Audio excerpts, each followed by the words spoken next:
మీద అనుచిత వ్యాఖ్యలు చేసిన చాలా కఠినమైన చర్యలు తీసుకుంటామని చెప్పి వాళ్ళు చెప్పడం జరిగింది. సో అది విని మాకు నమ్మకం కుదిరి మా ఎమ్మెల్సీ దువ్వాడ శ్రీనివాస్ గారి మీద, ఇంకా నేను వైసీపీ కార్యకర్తలు నేను మాధురి అనే నా మీద చాలా అసభ్యకరంగా సోషల్ మీడియాలో పోస్టులు పెట్టారు.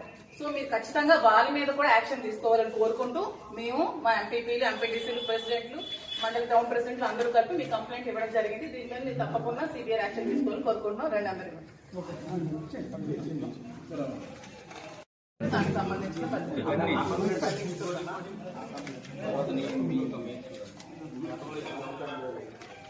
సార్ గతంలో ఇచ్చిన కంప్లైంట్ సార్ మీకు కంప్లైంట్ చేసి స్టేషన్ కి వచ్చి ఆల్మోస్ట్ అవుతుంది. శ్రీనివాస్ గారు ఎమ్మెల్సీ గారు జనసేన నుంచి చాలా థ్రెట్ ఉందని, చంపిస్తారని బెదిరించి చాలా కంప్లైంట్స్ పెట్టి 2 months బిఫోర్ మేము కంప్లైంట్ ఇవ్వడం జరిగింది. దాని మీద ఎటువంటి యాక్షన్ కానీ ఎఫ్ఐఆర్ కానీ ఫైల్ చేయలేదు. కానీ ఎప్పుడో 2 years బిఫోర్ శ్రీనివాస్ గారు ఏదో జనసేన పవన్ కళ్యాణ్ కోసం మాట్లాడారని చెప్పి దాని మీద కేసు ఫైల్ చేసిన వెంటనే ఎఫ్ఐఆర్ ఫైల్ చేయడం జరిగింది శ్రీనివాస్ గారు. మేము ఇచ్చిన దాని మీద మాత్రం ఇంతవరకు ఎటువంటి రెస్పాన్స్ కూడా లేదండి. అతను ఒక ఎమ్మెల్సీ. సో మాకు ఇంతవరకు మాకు కట్టే మాకు రావాలి కదండి, కేసు అయితే కాపీ ఇవ్వాలి కదండి, మాకు కాపీ ఇవ్వాలి కదా.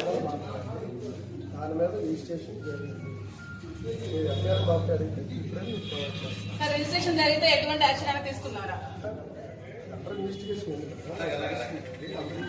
మీకు ఎవిడెన్స్ ఇచ్చారు కదండి.